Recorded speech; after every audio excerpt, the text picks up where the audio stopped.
what's up with it, fam? OTB bros back in the coat. Another reaction. Share, you comment, like, and subscribe. You did. So listen, bro. We had hit the Thomas Sowell facts about slavery that they don't teach you in school, and you two went back and age restricted it, bro. If you ain't seen that video, make sure you go tap in, bro. That's a good reaction. And if you don't know that information, bro, it's some shit that you should definitely know, bro. And I seen y'all was in our ass in the comments questioning Thomas Sowell's like questioning his like where his facts come from and shit. But like at the end of the day, bro, y'all gotta realize like before y'all introduced us to him, we didn't know who he was and we didn't do no prior research. You know what I'm saying? So like before actually looking up who he was and stuff, to me, his opinion was just another, like if I was talking to another dude off the street. So that's where I was looking at it from. But shit, bro, he had a lot of good facts, bro. Obviously a bright mind, he intelligent, and it's crazy how he be laying this shit down, bro, and like we've never heard this shit in school. Like that shit is crazy to me, bro. Hey, somebody said in the comments, I thought that shit was funny. It said, why didn't y'all question y'all's teachers as much as y'all questioned Thomas Sowell? I was like, bro, I was a fucking kid. We did question it in the video because we were saying we wasn't taught none of this shit. Right. But he was meant like, well, as we was in school, why wasn't we questioning it? Like, it didn't make sense, bro. How was we supposed to know we had to question it? We was kids. How did we know the history was wrong? No, I know, bro. Mr. Rogers probably didn't even know the history was wrong. It was a crazy comment. I just thought it was funny, bro. Y'all are nutheads. Y'all are a bunch of nutcases and make no sense sometimes. But we love the support. Positivity. Hey, but look, we finna dive into another Thomas Sowell video, bro. I enjoyed that last one. I thought that slavery one was super good. There was a lot of good, important facts that people should definitely know, especially, bro, if you really, bro, everybody, because he didn't even just specify America. He talked about slavery all around, bro, like the origin of that shit, bro. So everybody should go tap into that shit. But this one right here, bro, we got, this is what they don't teach you about colonialization. So I think this is gonna be a crazy reaction. Good reaction, very informational. What I'm gonna say off riff is I feel like colonialization, bro, like when I think of it, like in history, it's always been like fucked up. Like I always just think about people coming in, flushing people out, taking a shit. Like I'm from Oklahoma. So like in school coming up, they really was Trailatiers, the Indians, like when I think of colonialization, that's what I think of. Like when America got the Louisiana, like when the Louisiana Purchase happened and we got all this fucking land, bro, y'all can't tell me there was no people on here and we just bought this shit and now it's ours, it's happy. No, bro, we had to flush motherfuckers off this land, bro. Like push people out. So like in my opinion, families, bro, kids. I think there's gonna be a lot of crazy facts in this shit, like probably some dark shit. I just had a history class, nigga. Come on. You was in pre-Civil War or after Civil War? I was in the 1800s to now. See, I was in before that. I was in like 1800s before I took that. That shit was so horrible. I hated that class so bad. The 1800s up though, that's what we was like taking the land and pushing people out and shit. So that if he's finna speak of all that, then I'm finna put two and two and see what's what. Cause I can figure out if the history teacher we just had is cap. See, it's crazy because when I learned, I was just in history, bro. And we was talking about like I was in before the Civil War, so we started from like tobacco was the cash crop. Like we talked about the things that led up to 1800, but that wasn't like our class, you know. Our shit they just had to get you in order. Like this is how we got to 1800. So I remember all that shit. This shit about to be crazy. Thomas Sowell is one of the greatest philosophers of our time, yet he isn't even mentioned among the 100 most influential African Americans in Ebony magazine. Damn. To help more people learn about him, please consider liking this video and subscribing. To get useful materials about Dr. Thomas Sowell, please visit the website. Thank you and let's begin. When you link wealth creation to the acquisition of skills and the employment of skills in a disciplined way, and also in a frugal way in terms of lifestyles, but others would attribute the generation of poverty, the obverse of wealth, to colonialism, imperialism, exploitation, economic exploitation. How do you handle those arguments? Well, those arguments are arguments seriously, you can simply look at evidence. Insofar as they are purely political arguments, they're saying what people want to hear. Obviously, there are people who would much rather hear that than to hear the other, because if you think that's the problem, then there's not only a quicker solution, but there's a more emotionally and morally satisfying solution. Namely, you fight against the exploiters and so on. If you look at the third world, for example, those parts of the third world where the imperialist powers have come in have typically been the more advanced parts of it. They've been the most prosperous ones. Even if they weren't prosperous before they got there, they became the more prosperous parts. Those parts of the third world that the imperialists have never touched are, almost without exception, the very poorest places on this earth. So you don't find any explanation for poverty and colonialism? The reverse, perhaps? Oh, absolutely. That when the Romans, for example, invaded the British Isles, they conquered the southern part of Britain, but they never conquered Scotland. And for centuries thereafter, perhaps for 1,000 years thereafter, Scotland was far behind England in economic and cultural development, because England had the advantage of tying into the whole Roman civilization and everything that it... Bro, that makes sense. Like, that's kind of what we were saying, bro. Like, colonialization, bro, like, because they basically, he was saying, like, history saying it was based on poverty. You know what I'm saying? So, like, you see some empty land, you know, people's gonna go in there and buy it and then industrialize it pretty much, you know? But it wasn't that simple. But it wasn't like that, bro. You're not going to go to get no fucking land that nobody wants. Nobody wants it for a reason. Motherfuckers go in and they conquer and shit. You know, so he was using Scotland as an example. So he was saying Scotland was centuries behind England economically. So people wasn't taking over Scotland. They took over South England. You know what I'm saying? That shit crazy. That makes sense though, bro. Like, 1,000 years thereafter, Scotland was far behind England in economic and cultural development, because England had the advantage of tying into the whole Roman civilization, and everything that it had created, to some extent, percolated down through the British.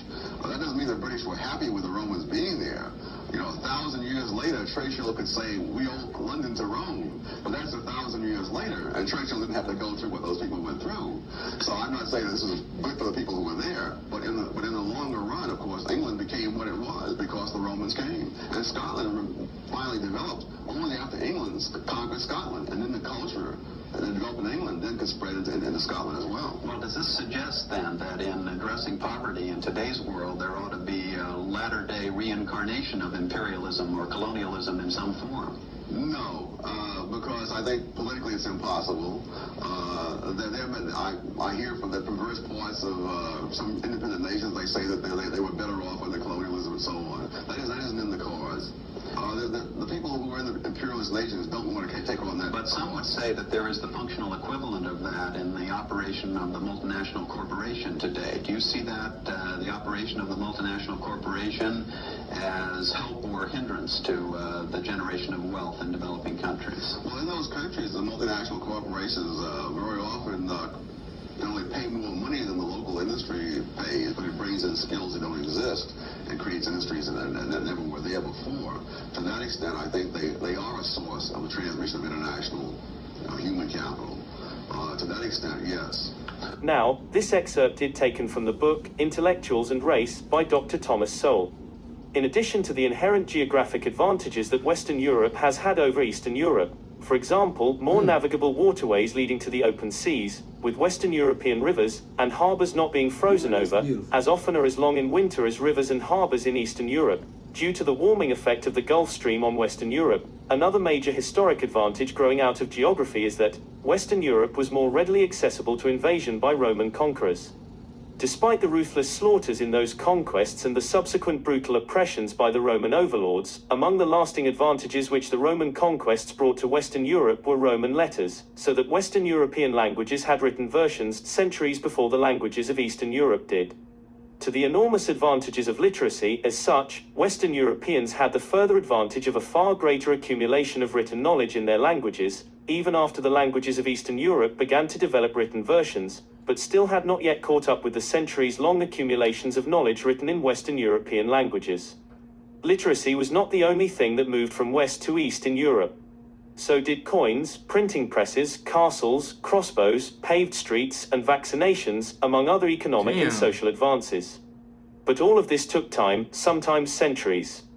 Moreover, people from Western Europe, Germans, Jews and others, were often a majority of the population in Eastern European cities in earlier centuries, while Slavs remained a huge majority in the surrounding countrysides. For example, before 1312 the official records of the city of Krakow were kept in German, and the transition, at that point, was to Latin. Only decades later did Poles become a majority of the population in Krakow. The towns of medieval East Central Europe were often cultural enclaves of foreigners, again, mostly Germans, but with many Jews as well, and, in the Balkans, Greeks and Armenians, joined in later centuries by Turks. Dang. In short, there has been for centuries, not only a disparity between the opportunities and advances in the two halves of Europe, but great disparities within Eastern Europe itself, between the indigenous peoples of the region and the transplanted Western Europeans living in Eastern Europe, the Baltic and the Balkans. Neither genes nor discrimination are necessary to explain this situation, though some intellectuals and politicians have chosen to claim that the differences have been due to race and others have chosen to blame social injustices. Many other racial and other groups in many other parts of the world have likewise ended up with large disparities in opportunities and achievements, for reasons that range across a wide spectrum and cannot be reduced to genes or injustices. Thank you for watching this presentation to the end. Please don't forget to like, share, and subscribe. Come to Turbo. Damn, that shit was crazy, bro. That shit was a lot of information, though. I'm not gonna lie, It was a lot.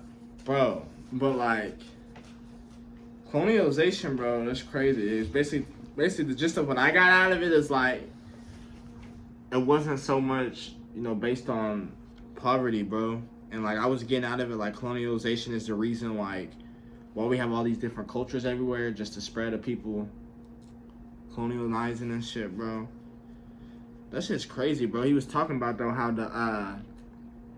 the Romans were so close to England and shit, and how they had that war and shit, and then they started developing the same culture, and that shit started spreading from, I can't remember if he said from east to west or from west to east.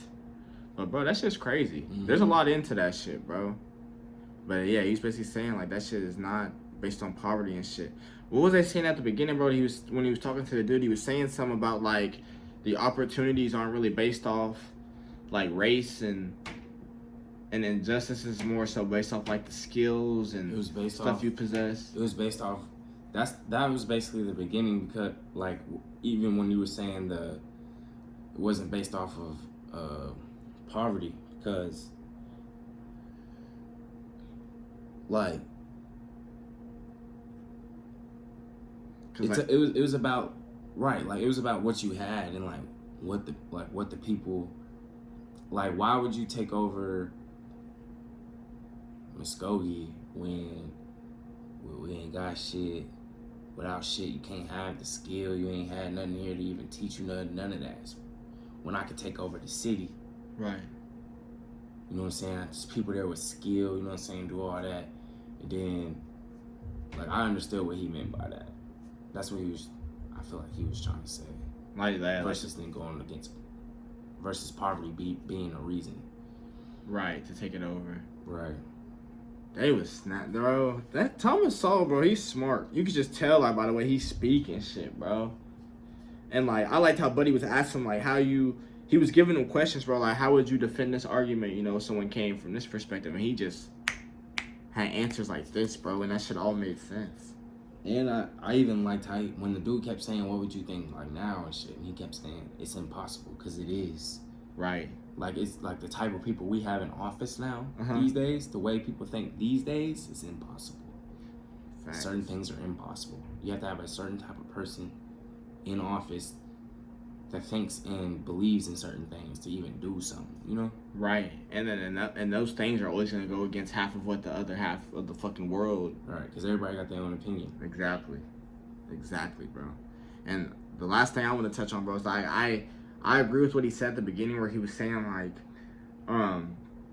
where you end up ain't based off like poverty and where you come from. It's more so based off the skills you learn and the shit that you develop. And like, I agree with that, bro, because like there's a lot of people who end up on top, who come from the trenches, who develop skills and stuff like that. They don't let their environment hinder their growth. They don't use their environment as an excuse. You know what I'm saying? So I agree with that point, bro. I think it's harder for people who come from a harder environment because in poverty, like they were saying, you don't have those same resources. Right. That's So- the difference. Yeah, like so me who grew up with not very much money versus a kid who's over here at this private school, you know what I'm saying? Like he may be a little bit more advanced than me, you know, just because the education is better at his school than the school the kids are going to on the other side of town. Like if that makes sense. That's just like an example.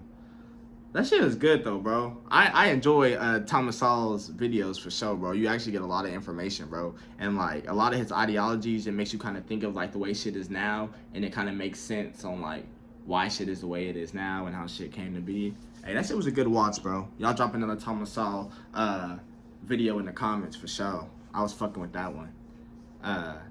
Did we rate the last one? Did we rate these ones? If we do, I'll rate this one a 4, because the last one was a 5. I like the slavery one a lot. I'm not gonna lie to you, bro. That shit was heat. I can't believe you two went back and age restricted that. For what? They teaching this shit in school. The fuck are you age restricting this for? Come on now. Come on now. Try to appeal it, they gave me the boo in 2 minutes. I appealed it, they sent that shit right back immediately. No, sir. They didn't even really read it. They didn't read it. You know why? They trying to block that shit. They sleep. They not awake. They pushing that. They pushing the other history. You know what I'm saying? They're not pushing that real shit. We're gonna get up with y'all on the next one, man. Drop another Thomas Sowell in the comments. Make sure y'all like the video. Comment what you think about the video. We're gonna get up with y'all on the next one. OTB bros. Subscribe, gang. We out, gang.